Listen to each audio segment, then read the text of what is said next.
भोजपुरी में एक से बढ़ के एक हिट गाना देने वाले हिट मशीन खेसारी लाल यादव नींबू खरबूजा भाई 2 का रिकॉर्ड किस तरह किए थे आज देखेंगे इस वीडियो में। अगर आप इस वीडियो पे नए तो चैनल को सब्सक्राइब कर लीजिए। ट्रेंडिंग स्टार खेसारी लाल यादव का गाना नींबू खरबूजा भाई 2 एक नए चैनल पे अपलोड करने के बाद आज जो कितना ट्रेंड कर गया। इस गाने को लेकर पूरा भोजपुरी इंडस्ट्री बवाल मचा हुआ है। आइए देखते हैं हिट मशीन खेसारी लाल यादव का ऑडियो रिकॉर्ड कैसा हुआ था।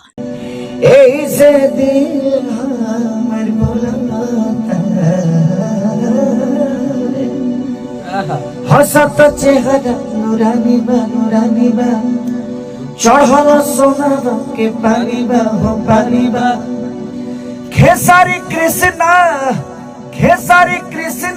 के चूजा भइल तनी बुखर बुझा भइल ओए होए किने बुखर बुझा भइल तो कहो ना देवता के पूजा भइल तनी बुखर बुझा भइल होए होए किने बुखर बुझा भइल कोनो बिराई कर पूजा भइल वाह तनी बुखर बुझा भइल क्या बात है तनी बुखर बुझा भइल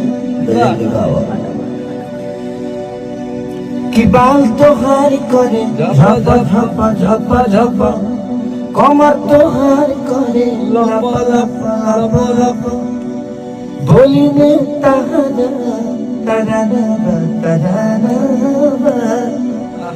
देखी के लोग दीवाना